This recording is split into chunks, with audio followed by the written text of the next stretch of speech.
The morning sun streamed through the blinds as Andre Wilson adjusted his tie in the mirror. At 42, he had the kind of confidence that came from years of proving himself in rooms where he was often the only black face present. As the CEO of Horizon Hospitality Group, one of the largest restaurant chains in the country, his schedule was typically packed with meetings, calls, and corporate events. But today was different.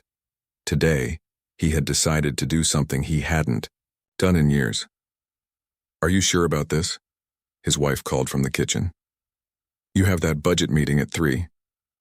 Andre smiled as he walked into the kitchen, leaving his tie and suit jacket behind. Instead, he wore jeans and a simple navy button-down shirt. "I'll make it back in time. This is important." His wife looked him over and shook her head with a knowing smile. "They won't recognize you dressed like that." "That's the whole point," Andre replied, grabbing an apple from the fruit bowl. "I need to see how things really work when nobody knows the boss is watching." The Sterling was the newest addition to the Horizon family, an upscale restaurant in the wealthy part of town that had been struggling since the acquisition 6 months ago. Customer complaints had been piling up, but nobody could pinpoint exactly what was wrong. The food was excellent, the location perfect, yet something wasn't clicking. Andre decided the only way to truly understand was to experience it himself, not as the CEO, but as an ordinary customer. He parked his car a block away from the restaurant, leaving his luxury sedan out of sight. As he walked, he rehearsed his plan in his head. He would order lunch, observe the service, take mental notes, and hopefully identify the issues that had been plaguing the Sterling. The restaurant's exterior was impressive. Stone facade, large windows, and an elegant sign that glowed even in daylight. Inside, soft jazz played over the sound system, and the smell of fresh bread and seared meat filled the air. It was just past noon, and the lunch crowd was beginning to arrive. Andre approached the host stand, where a young woman with perfectly styled hair was checking something on her tablet. "Good afternoon," Andre said with a friendly smile. "Table for one, please." The hostess looked up, her eyes quickly scanning him from head to toe. Her smile didn't reach her eyes. "Do you have a reservation?" "No, I don't." She glanced down at her tablet again. "We're quite busy today. It might be a wait." Andre looked around the restaurant. At least 7 tables were clearly empty, with settings untouched and chairs neatly pushed in. "That's fine," he said. "I can wait." "It could be up to 45 minutes, she added quickly. "I understand. I'll wait." The hostess seemed slightly surprised but nodded stiffly. "Your name?" "Andre." "Have a seat in the waiting area, Andre. We'll call you when something opens up." Andre sat down on one of the leather benches near the entrance. From this vantage point, he could observe the entire operation.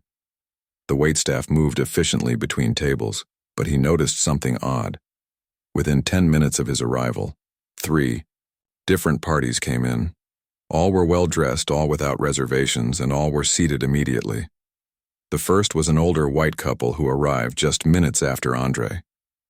The hostess greeted them warmly, checked her tablet, and led them to a table near the window. The second was a group of 4 businessmen in suits. Again, they were seated right away. The third was a woman in designer clothes who seemed to be meeting someone for lunch. She too was shown to a table without delay. 20 minutes passed. Andre remained on the bench watching as more customers arrived and were seated. The restaurant was filling up, but there were still several empty tables. His training in hospitality management made this all the more glaring. This wasn't just poor service. It was something else entirely. At the 30-minute mark, Andre approached the host stand again. "Excuse me," he said politely. "I've been waiting for half an hour, and I've noticed several people who arrived after me have already been seated. Are there any tables available?" The hostess looked annoyed at the interruption. "As I mentioned, we're very busy. You'll need to continue waiting." "I understand you're busy, but I can see several empty tables, and I've watched at least 7 parties get seated since I arrived." Her expression hardened. "Sir, we have a system for seating our guests. If you'd like to wait, you're welcome to do so. If not, perhaps another restaurant would be better suited to your needs today." The exchange was beginning to draw attention. A waiter nearby slowed his pace to listen. A couple seated near the host stand looked over curiously. "I'd like to speak to a manager, please," Andre said, keeping his voice level despite the frustration.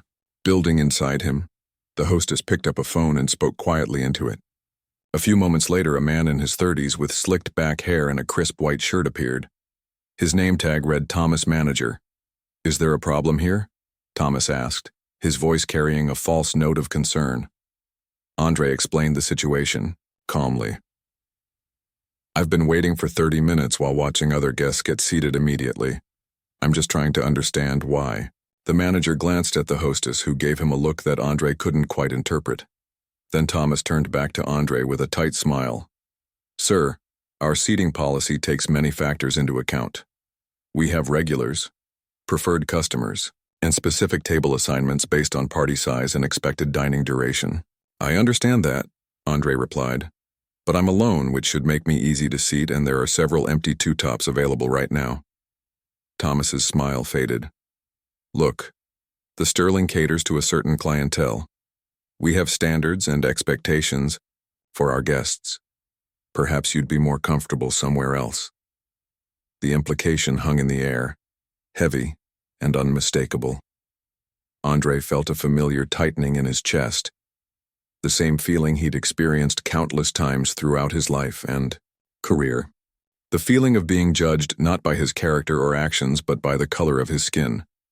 Before Andre could respond, a young busboy who had been clearing a nearby table accidentally dropped a glass, which shattered on the floor. In the momentary distraction, Andre heard Thomas mutter something to the hostess. He couldn't catch all of it, but the words "these people" and "never tips well anyway" were clear enough.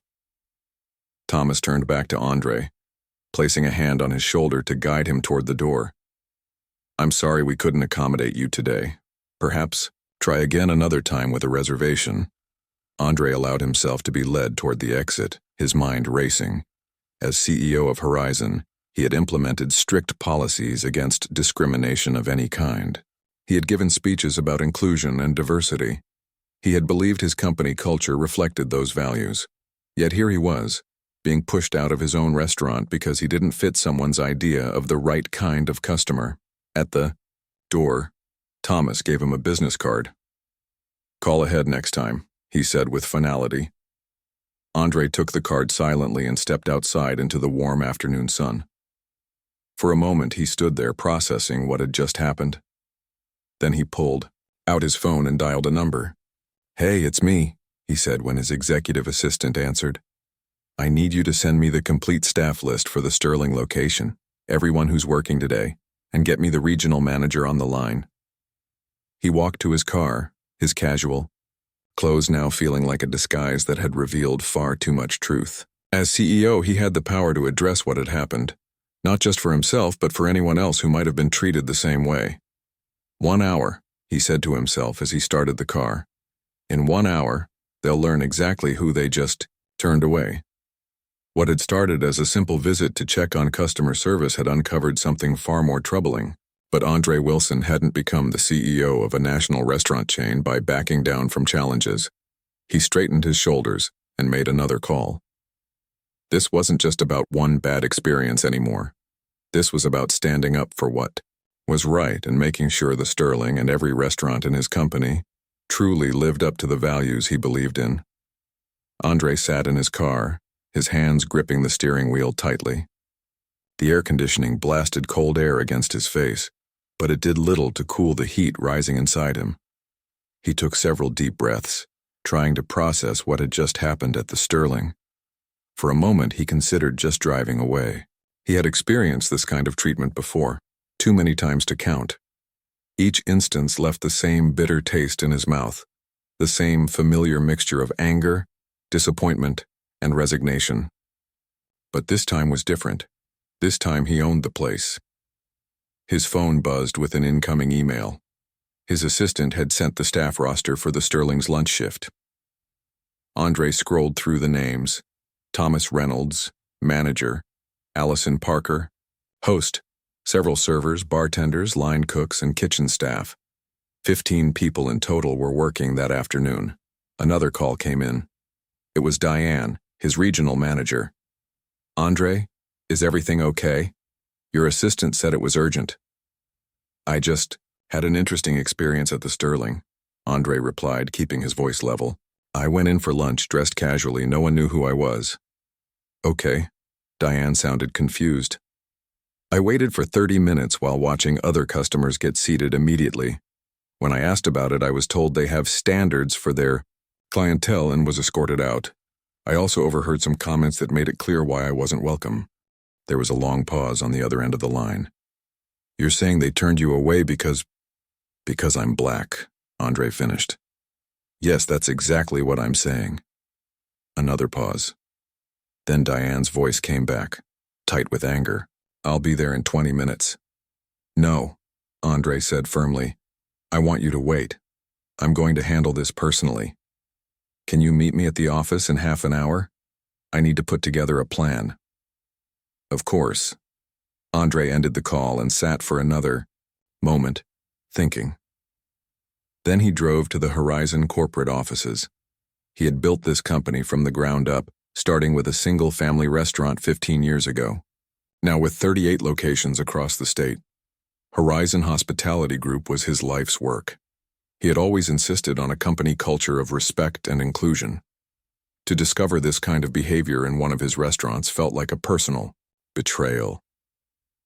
At the office, he met with Diane and Jerome, the head of HR. He changed into one of the spare suits he kept at work, a sharp charcoal gray with a deep blue tie. If he was going to handle this, he would do it as the CEO. "I want to be clear about something," Andre told them as they sat in his office. "This isn't just about what happened to me today. If they're doing this to me, they're doing it to others. How many potential customers have been turned away because of how they look? How many people have left our restaurant feeling exactly how I felt today?" Diane nodded grimly. "What's the plan?" "I'm going back there, and I'm shutting it down. Temporarily. The entire staff will be suspended pending investigation. Jerome, I need you to prepare the paperwork. Diane, I need you to arrange for replacement staff to take over when we reopen." Jerome looked concerned. Suspending the entire staff is a big step. Some of them might not have been involved. "That's why it's pending investigation," Andre replied. "We'll interview everyone individually, review security footage, check customer complaints. Anyone who wasn't involved or who was just following orders can come back with proper training. But I need to send a message that this kind of behavior has consequences." As they worked out the details, Andre's phone buzzed again. It was his wife. "Hey, how did your secret mission go?" she asked. Andre sighed. "Not great, I'm handling it now, but I might be late for dinner." "What happened?" "I'll tell you everything tonight," he promised. "Right now I need to focus." After ending the call, Andre looked at his watch. It had been 45 minutes since he'd left the Sterling. He gathered his things and nodded to Diane and Jerome. "Let's go." The drive back to the restaurant was silent. Andre thought about what he would say, how he would handle it. This wasn't just about punishing those involved. It was about making sure nothing like this ever happened again at any of his restaurants. When they arrived, the Sterling was in full swing. The lunch crowd was at its peak, with nearly every table filled. The hostess, Allison, was greeting a couple at the door with the same practiced smile she had failed to show Andre earlier. The three of them walked in, Andre leading the way. He approached the host stand, and Allison looked up, her smile faltering slightly as she recognized him. "Good afternoon," she said, recovering quickly. "Do you have a reservation?" Andre looked her directly in the eye. "No, I don't, but I don't think I'll need one." He held out his hand. "Andre Wilson, CEO of Horizon Hospitality Group. I own this restaurant." The color drained from her face. Is Thomas available?" Andre asked, his voice calm but firm. She nodded quickly and picked up the phone with shaking hands. A moment later, Thomas emerged from the back, straightening his tie. His confident stride faltered when he saw Andre standing there in his suit, flanked by Diane and Jerome. "Mr. Wilson," he said, his voice suddenly uncertain. "I didn't realize." Clearly, Andre cut him off. Is there somewhere private we can talk? Thomas led them to his office, a small room near the kitchen. Once the door closed behind them, Andre didn't waste time. Earlier today I came in for lunch and was refused service. I was told that the Sterling has standards and that I would be more comfortable somewhere else. I also overheard comments that made it clear the reason was racially motivated. Thomas's face went through a series of expressions: shock, embarrassment, and finally, a desperate attempt at damage control. Sir, there must be some misunderstanding. We were very busy and— Save it, Andre said, raising his hand. I sat in your waiting area for 30 minutes and watched 7 parties get seated ahead of me. None of them looked like me. All of them came in after me. This isn't up for debate. Thomas fell silent, his eyes darting between Andre, Diane, and Jerome. Effective immediately, the Sterling will be suspending operations, Andre continued. All staff present today will be placed on administrative leave pending an investigation into discriminatory practices. Diane here is the regional manager. She'll oversee the closure and secure the premises. You can't just— Thomas began. I can and I am, Andre said firmly. I've built this company on principles of respect and inclusion. What happened today goes against everything Horizon stands for. What about the customers? Thomas asked, gesturing toward the dining room. They'll be informed that due to an internal matter, we're closing early. They'll receive their meals free of charge and vouchers for future visits to any Horizon location. Andre walked back out into the dining room, where conversations buzzed and silverware clinked against plates. He approached the center of the room and cleared his throat. Excuse me, everyone, he called out, his voice carrying across the space. The room gradually fell silent as heads turned toward him. I apologize for the interruption. My name is Andre Wilson, and I'm the CEO of Horizon Hospitality Group, which owns the Sterling. Murmurs rippled through the crowd. Due to an internal matter that requires our immediate attention, we will be closing the restaurant following the completion of your meals. There's no cause for alarm, but I want to inform you that today's meals will be complimentary, and each party will receive vouchers for future visits to any Horizon location. More murmurs, these ones more positive. Free meals tended to soften any inconvenience. I apologize for any disruption to your dining experience, and I thank you for your understanding. As Andre finished speaking, he noticed the staff watching from various points around the restaurant. Some looked confused, others worried. Allison stood frozen at the host stand, her face pale. Thomas had emerged from his office and was whispering urgently to a bartender. Over the next hour, diners finished their meals and left with their vouchers. Staff members were called one by one into the office where Jerome explained the situation and the suspension process. Some protested, others accepted silently. A few looked genuinely shocked, suggesting they might not have been aware of what was happening. As the last customers left, Andre stood at the entrance to the Sterling, watching as Diane changed the sign to closed and locked the doors. Just 3 hours ago, he had walked through those same doors as a customer, only to be judged and dismissed based on his appearance. Now he was walking out as the owner who had taken decisive action. What happens next? Diane asked as they stood in the empty parking lot. Andre looked back at the restaurant, its elegant sign still glowing in the late afternoon sun. We fix this. We make it right. Not just here, but across the entire company. This isn't going to be swept under the rug. As they walked to their cars, Andre felt a weight on his shoulders, the responsibility of ensuring this never happened again. But there was also a sense of purpose. Sometimes it took experiencing injustice firsthand to truly understand how to fight it. The next morning, Andre arrived at his office earlier than usual. Sleep had been elusive, his mind replaying yesterday's events on an endless loop. His wife had listened intently as he recounted what happened, her eyes flashing with anger, and then softening with pride when he described his response. You did the right thing, she had told him, squeezing his hand across the dinner table. Now make sure it matters. That's exactly what he intended to do. By 8 o'clock, the conference room at Horizon's headquarters was filled with his executive team. Diane sat to his right, a folder of documents spread before her. Jerome from HR had brought along Lisa, the company's legal counsel. They all wore expressions of concern mixed with determination. "I've called this meeting," Andre began, "because what happened yesterday at the Sterling isn't just an isolated incident we can brush aside. It's a symptom of something that might be happening at other locations too, and we need to address it head-on." He recounted his experience again for those who hadn't heard it directly, keeping his voice steady despite the lingering sting of humiliation. "The Sterling will remain closed for the next 2 weeks," he continued. "During that time, we'll conduct a thorough investigation into discriminatory practices there and review policies across all our restaurants." Lisa leaned forward. "From a legal standpoint, we need to be careful about the suspensions. We should interview each staff member individually and document everything." "Agreed," Andre nodded. "I want to be clear. This isn't about punishment. It's about accountability and change. Anyone not directly involved in discrimination who's willing to undergo additional training can return to work. But those responsible for creating or enabling a toxic environment won't have a place in this company moving forward." They spent the next hour outlining a plan. Jerome would lead the staff interviews. Diane would review customer complaints and feedback from the past 6 months, looking for patterns. Lisa would ensure everything was handled legally, and Andre would personally oversee the entire process.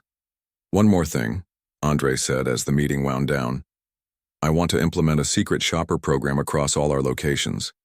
People of different backgrounds, ages, races, and appearances who will visit our restaurants and report back on their experience. If what happened to me is happening elsewhere, I want to know about it." As everyone filed out, Diane stayed behind. "You know, most CEOs would have just fired the manager and moved on. Made it someone else's problem to fix." Andre shook his head. "That's exactly why these problems persist. Quick fixes and moving on. If we don't dig deeper, nothing really changes." Dury. Rest of the day was a blur of meetings and calls. By late afternoon, Andre was reviewing the initial findings from yesterday's customer interviews.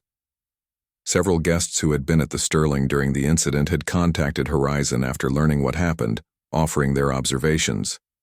One elderly couple mentioned they had noticed Andre waiting while others were seated, and had found it odd. At 5 o'clock, his assistant knocked on his door. "The first staff interviews are complete. Jerome sent over the summaries. And there's someone here to see you. One of the servers from the Sterling. She says it's important." Andre looked up from his computer. "Send her in." A young woman entered, nervously clutching her purse. She was petite with curly hair pulled back in a ponytail, and her eyes darted around the office before settling on Andre. "Thank you for seeing me, Mr. Wilson," she said. "My name is Nicole. I've been a server at the Sterling for about 8 months. Andre gestured to the chair across from his desk. "Please sit down. What can I do for you?" Nicole perched on the edge of the seat, her back straight. "I want to tell you that I saw what happened yesterday. When you came in the first time, I mean. I was setting tables near the host stand." "And?" Andre prompted gently. "And it wasn't right," she said, her voice growing stronger. "It wasn't the first time either. Thomas and Allison have been doing this for months. They turn away people who don't fit the image they want for the Sterling. Why didn't you report it before?" Nicole looked down at her hands. "I needed the job, the tips are good, and I told myself it wasn't my place to say anything." She paused. "I was wrong." Andre studied her for a moment. There was genuine remorse in her eyes. "What changed your mind?" "Seeing your face when you realized what was happening. And then when you came back and I found out you were the owner."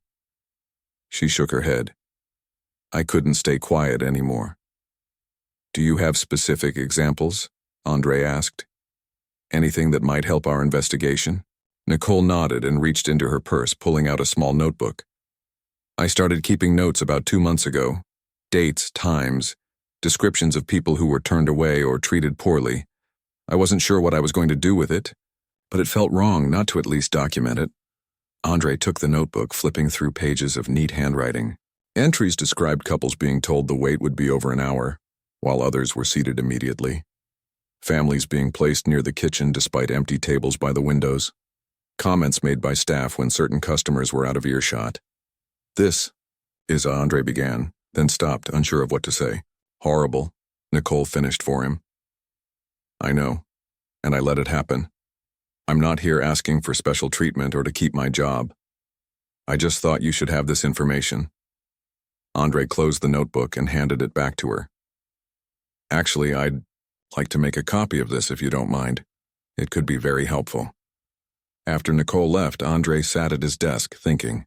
Her notebook had confirmed his suspicions that what happened to him wasn't an isolated incident. It was part of a pattern, a deliberate effort to curate the right kind of clientele for the Sterling. He picked up his phone and called Jerome. "We need to talk about the interviews, and I just met with a server who's been documenting incidents of discrimination. This goes deeper than we thought." The next few days were a whirlwind of activity. Andre split his time between running the company and overseeing the investigation. Security footage from the Sterling was reviewed, revealing numerous instances of differential treatment. Customer complaints were analyzed, and a pattern emerged of certain types of guests reporting poor service or long waits. By the end of the week, Andre had individual meetings with 5 staff members who, like Nicole, had witnessed the discrimination but felt powerless to stop it. Each conversation left him with a mixture of disappointment that they hadn't spoken up sooner and hope that they were willing to speak up now. On Friday afternoon, Andre met with Thomas, the manager who had escorted him out of the Sterling. The meeting was held in a conference room at headquarters with Jerome and Lisa present. Thomas entered with the confidence of someone who expected to talk his way out of trouble. He wore an expensive suit and a practiced expression of contrition. "Mr. Wilson," he began as he sat down, "I want to apologize for the misunderstanding last week. It was a busy day and we had no idea." "Let me stop you right there," Andre interrupted. "This isn't about you not recognizing me. It's about how you treated someone you thought was just an ordinary customer." Thomas shifted in his seat. "We have certain standards at the Sterling. The clientele expects a particular atmosphere." "And what atmosphere is that?" Andre asked, his voice dangerously quiet. "Upscale, refined, exclusive. And in your mind, I didn't fit that description because—" Thomas hesitated, realizing he was walking into dangerous territory. "It wasn't about— we make judgment calls based on many factors." Andre opened a folder and pushed it across the table. "We've been investigating for a week now. We have testimony from staff members, reviews from customers, security footage, and documented patterns of behavior. So let's not pretend this was a one-time misjudgment." The color drained from Thomas's face as he glanced at the folder but didn't open it. "The Sterling was struggling when we acquired it," Andre continued. "Customer satisfaction was down. Profits were declining. I thought it was a service issue or maybe a problem with the menu. Now I understand it was the toxic culture you fostered, one that valued appearance over character and made judgments based on skin color rather than the content of someone's wallet or the quality of their character." Thomas started to speak, but Andre held up his hand. "You're being terminated, effective immediately. You'll receive the severance outlined in your contract, but Horizon Hospitality Group no longer requires your services." After Thomas left, Andre sat back in his chair, emotionally drained. 5 other staff members would be receiving similar news by the end of the day. "You okay?" Jerome asked. Andre nodded slowly. "I will be, but we've got a lot of work to do." That evening, as he drove home, Andre thought about Nicole and the other staff members who had come forward. They had made mistakes by staying silent, but they had found the courage to speak up when it mattered. They would be part of rebuilding the Sterling into the kind of restaurant Andre had always envisioned for his company, one where everyone was truly welcome. His phone rang through the car speakers. It was Diane. "I think we're ready to move to phase 2, she said without preamble. "The investigation has given us what we need. Now it's time to rebuild." Andre smiled for what felt like the first time in days. "I was just thinking the same thing. Let's make this count."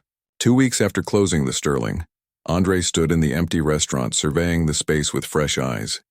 The investigation was complete. 6 employees, including Thomas and Allison, had been terminated. 9 others would return after completing a new training program that Jerome and Lisa had developed. The restaurant itself looked the same. Elegant lighting, polished wood tables, cream-colored walls adorned with tasteful artwork. But soon it would feel very different. "What do you think?" Diane asked, joining him by the host stand. "Ready to bring it back to life?" Andre nodded. "More than ready. But we're going to do it right this time." The plan for reopening the Sterling had evolved over the past 2 weeks. What started as a response to a single incident had grown into a company-wide initiative to ensure that every Horizon restaurant truly embodied the values Andre had always intended. "The contractors will be here tomorrow to start the renovations," Diane said, checking her tablet. "The new signage is already in production and the updated menus should arrive next week." Andre walked through the dining room, mentally rearranging the space. "And how's the hiring process going?" "Better than expected. We've had over 100 applications for the open positions. Seems like what happened here and how you handled it has gotten around. People want to be part of the change." This didn't surprise Andre. The incident had made local news after a customer recognized him during his second visit and shared the story online. Rather than try to bury it, Andre had decided to address it openly. He gave a brief interview to a local business journal, explaining what happened and the steps being taken to prevent similar incidents in the future. The response had been overwhelmingly positive. "I want Nicole to lead the front-of-house team," Andre said, thinking of the young server who had documented the discrimination. "She stood up when it would have been easier to stay quiet. That's exactly the kind of leadership we need." Diane made a note on her tablet. She'll be thrilled. She's been a standout in the training sessions. The new training program was intensive, 3 full days covering everything from unconscious bias to inclusive customer service. Every employee at every Horizon location would complete it over the next 6 months, starting with those returning to the Sterling. "Have you decided on the new manager?" Diane asked. Andre had interviewed 5 candidates personally. "Yes, I'm going with Raj. His experience at high-end restaurants combined with his commitment to inclusive hiring practices makes him perfect for what we're trying to build here." As they continued their walkthrough, Andre's phone rang. It was Lisa from legal. "Andre, we just received an interesting call," she said. "A gentleman named David Lee. He says he and his family were turned away from the Sterling about 2 months ago under similar circumstances to yours. He saw the news story and wanted to reach out." Andre felt a knot form in his stomach. "Has he filed a complaint?" "No, that's the thing. He doesn't want to make trouble. He just wanted to talk to you directly. I think you should call him back." After getting the number from Lisa, Andre stepped outside to make the call. David answered on the second ring. "Mr. Lee, this is Andre Wilson from Horizon Hospitality. Mr. Wilson, thank you for calling back." The voice on the other end was warm and measured. "I appreciate you taking the time. Of course. I understand you had an experience at the Sterling that you wanted to discuss." There was a brief pause. "Yes. My wife, our 2 children, and I attempted to dine there for our anniversary. We were told there would be a 2-hour wait, despite seeing several empty tables. After waiting for 30 minutes and watching other parties get seated immediately, we left." Andre closed his eyes, feeling a mix of anger and sadness. "I'm truly sorry that happened to your family, especially on your anniversary. When I saw the news about what happened to you and what you did about it, I felt I should reach out. Not to complain, but to thank you. It would have been easy for someone in your position to just fire 1 or 2 people and move on. But you're actually trying to fix the underlying problem." The conversation continued for several minutes.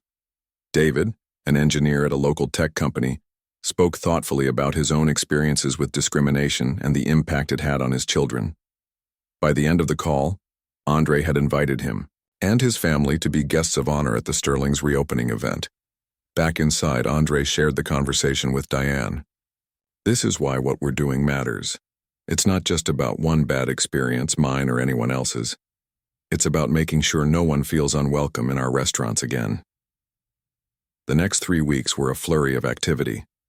The Sterling underwent a subtle but significant renovation, not changing its upscale atmosphere but making it more welcoming. The dark, heavy curtains were replaced with lighter ones that let in more natural light. The artwork was updated to showcase diverse local artists.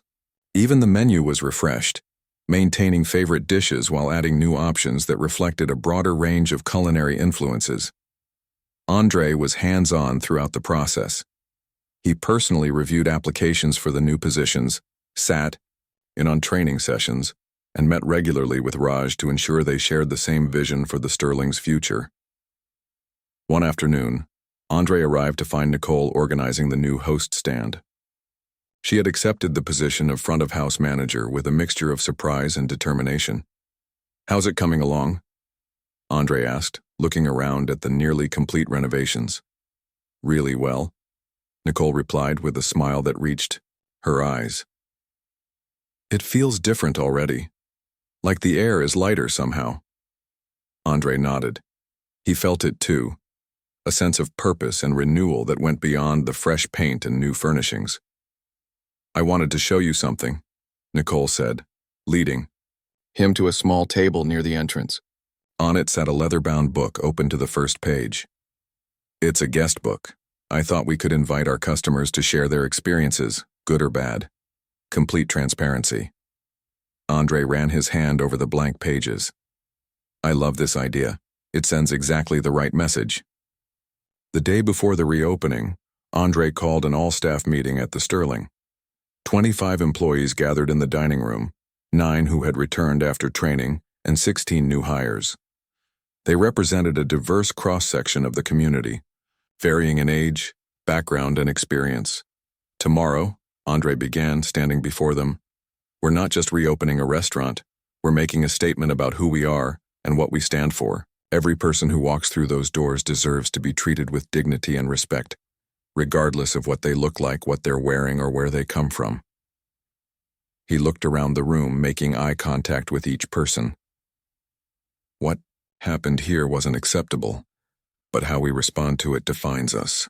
We have an opportunity to turn a negative experience into something positive, not just for the Sterling, but for all 38 Horizon restaurants and the communities they serve." Raj stepped forward. "We've spent the past month preparing for this moment. The training you've completed, the discussions we've had, they're just the beginning. This is about creating a culture where everyone belongs." After the meeting, as the staff dispersed to make final preparations, Andre took a moment to sit alone at one of the tables. He thought about his own journey, from being escorted out of this very restaurant to reshaping it from the ground up. His phone buzzed with a text from his wife. "Proud of you, can't wait to see the new Sterling tomorrow." Andre smiled and texted back, "It's not just new, it's better." The reopening of the Sterling was scheduled for the following evening. Local media had been invited, along with loyal customers and community leaders. David Lee and his family would be there. So would the elderly couple who had noticed Andre waiting that first day and later reached out to express their support. As Andre left the restaurant that evening, he paused in the doorway, looking back at the space that had been transformed in more ways than one. What had begun as a humiliating experience had sparked a movement within his company, a recommitment to the values he had always believed in, but now understood more deeply. Tomorrow would be a new beginning, not just for the Sterling, but for Horizon Hospitality Group as a whole. And Andre was ready to lead the way. The evening of the Sterling's reopening arrived with perfect weather, clear skies and a gentle breeze that carried the scent of blooming flowers from the nearby park. Andre stood before the mirror in his home, adjusting his tie. He had chosen a deep blue suit for the occasion, feeling it struck the right balance between authority and approachability. "Nervous?" his wife asked, appearing in the doorway.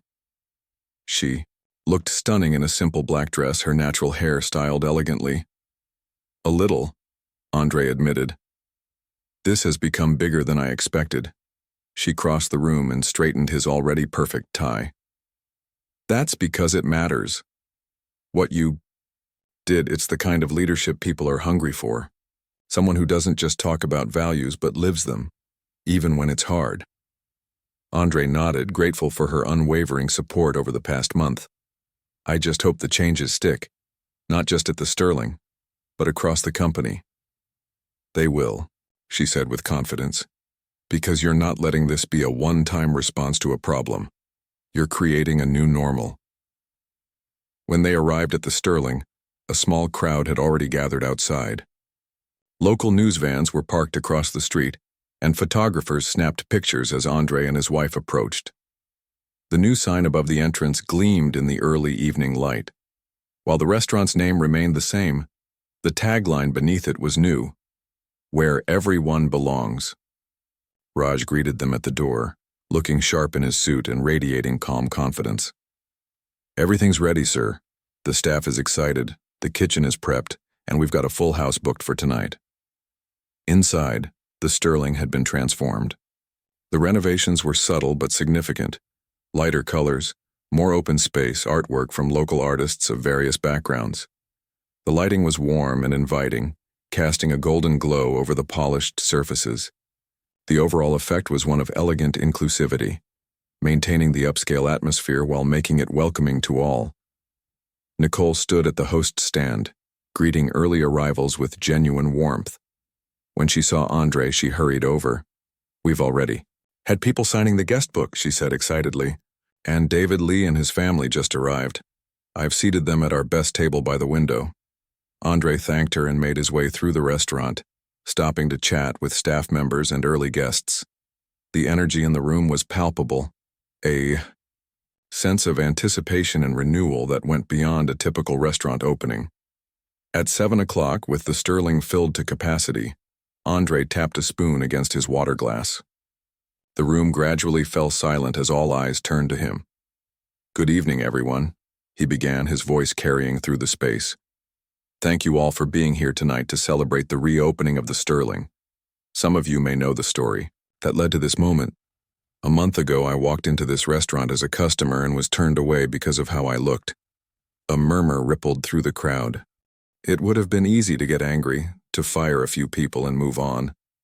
But that wouldn't have addressed the real issue.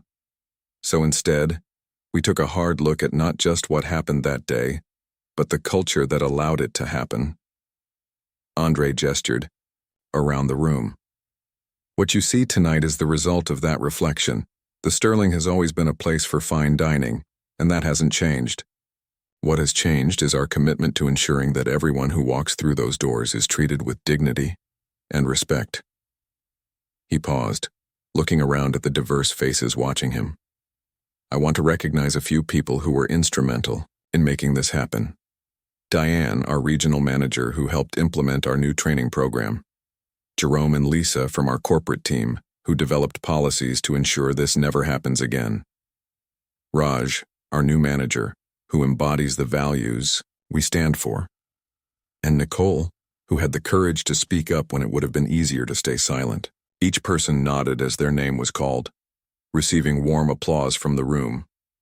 "I'd also like to recognize the Lee family," Andre continued, gesturing to David and his family at their window table. "Their experience here months ago was similar to mine. Yet when they heard about what happened, they reached out not with anger but with support for the changes we're making. Their presence tonight means a great deal." David nodded appreciatively, his arm around his wife's shoulders. "Finally, I want to thank all of you, our guests, our community, our team members. Your support has reminded me why I started Horizon Hospitality Group in the first place, to create spaces where people can come together, share a meal, and feel at home, regardless of who they are." Andre raised his glass. "To new beginnings, to learning from our mistakes, and to creating a world where everyone belongs." The room echoed with the sound of clinking glasses and heartfelt applause. As Andre took his seat, he felt a weight lift from his shoulders. The past month had been challenging, but looking around at the smiling faces and animated conversations, he knew it had been worth it. The evening progressed beautifully. The kitchen, under the direction of their talented chef, sent out dish after perfect dish. Servers moved through the room with grace and attentiveness, treating each guest like a valued friend.